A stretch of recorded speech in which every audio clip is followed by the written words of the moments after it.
माझ्याही हो गणपती बाप्पा गणपती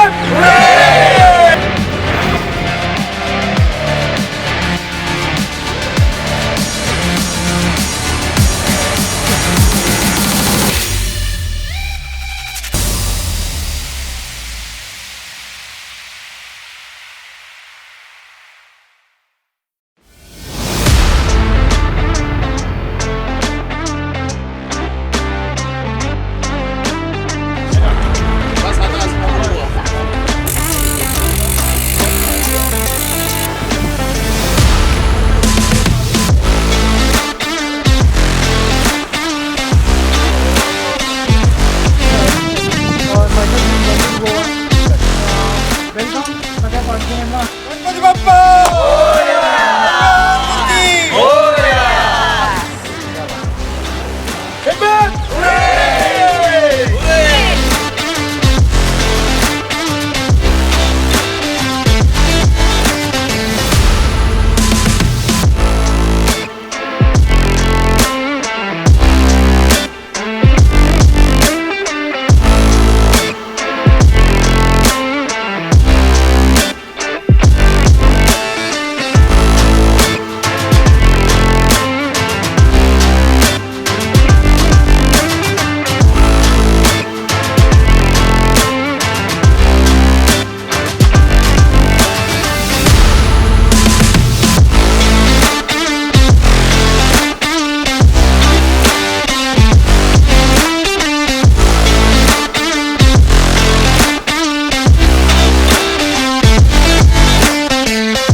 मुंबई ते गोवा सगळ्यांनी कारमध्ये प्लेननी केलंच असेल, तर तुम्ही एकदा नक्की सायकलवर येऊन बघा. म्हणजे तुम्हाला इथले सुंदर असे कोस्टल रोड्स बघायला मिळतील आणि स्वतःमधला कॉन्फिडन्स जो आहे तो हळूहळू कसा वाढवू शकतो हे आपण सायकल करताना ठरवतो. आणि सोबत जर आमच्यासारखी जर टीम असेल तर तुमची स्वतःचा किती कॉन्फिडन्स ते लोक वाढवू शकतात हे पण तुमच्या लक्षात येईल. इथे येऊन तुम्हाला या एक्सपिडिशन किंवा या सायकल टूरमधून मला एवढं लक्षात आलं की आयुष्यामध्ये हे खूप छोटं आहे, आयुष्य खूप मोठं आहे आणि जे काही जगायचं आहे ते पूर्ण मजा घेऊन नवीन नवीन गोष्टींचा आनंद घेऊन जगत राहा. आणि आमच्या या सगळ्या टीमला खूप खूप खूप धन्यवाद, ज्यांच्यामुळे माझ्या मिस्टरांमुळे माझ्या मुलीमुळे मी हे पूर्ण करू शकले. पूर्ण टीमला जे क्रेडिट जातं ते त्यांना. This Goa tour was initiated suddenly. Actually, Hemant had planned already, and we had such a fantastic team, such a great backup team. What backup? Everyone was backing else. So, what a great tour it was. Though it was very tough, every day had its own challenges, but still we did it very nicely, comfortably, and most importantly, enjoyingly. And the experience we got was fantastic. One must see Konkan on a cycle because that's how you see. It's not 360 degrees, like 720 degrees. An absolutely fantastic team and absolutely fantastic guys all around. So it a great fun. Nice to come from Bombay to Goa. Yeah.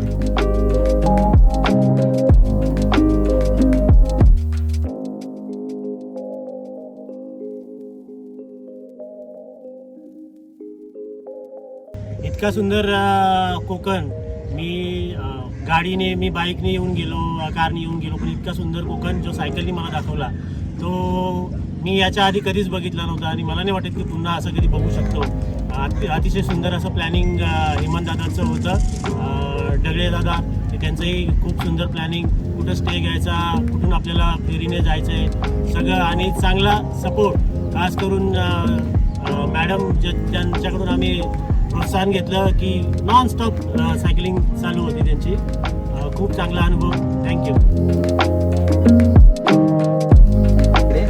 बाबांनी आणि हेमंत काकांनी organise केलेली Mumbai Goa cycling. मी cycling खूप दिवसानंतर करत होतो आणि पहिले आधी भीती होती की एवढे 500 किलोमीटर करेल की नाही करेल, पण नंतर थोडी हिंमत दाखवली. मिहीर दादा, निकेत दादा, शिवानीताई सगळे होते सोबत, त्यामुळे त्यांच्यामुळे हे सक्सेसफुल झालं. मी कंप्लीट करू शकलो.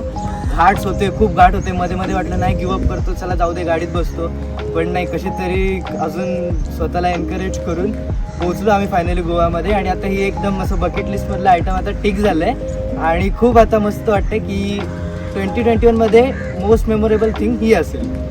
So thank you guys for supporting me and encouraging मी.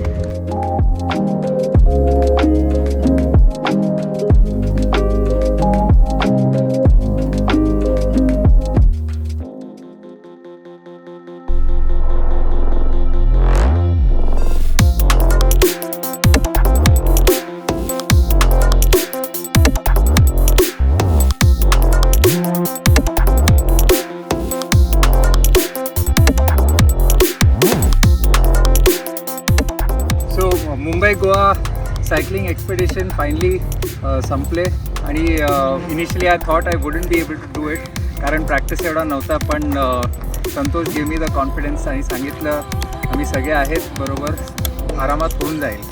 आणि खरोखरच आरामात झालं आणि खूप एन्जॉय पण केलं आणि सेफ होता, बराच सेफ होता. There were no accidents, any major thing or nothing happen. So एकदम सेफ होता. And everywhere we enjoyed the food, local cuisine आणि घरगुती जेवण. So overall fabulous trip. Thank you.